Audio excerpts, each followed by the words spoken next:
របៀបជួសជុលកង់អាគុយបងប្អូនកង់អាគុយមានបញ្ហាគាំងបងប្អូនវាដំទៅមុខដោយសារគាំងបដាង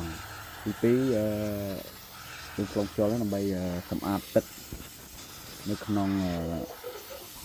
ដុំភ្លើងហ្នឹងបងប្អូនច្រេះ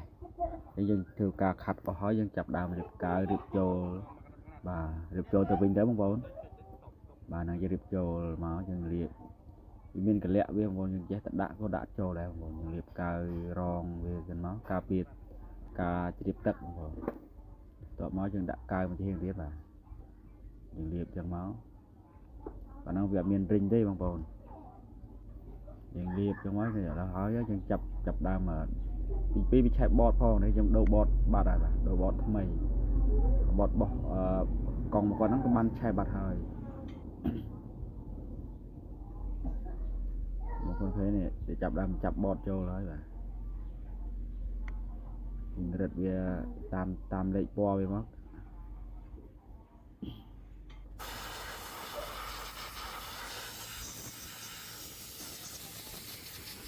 អីទៅអូននេះmìnhจะลอง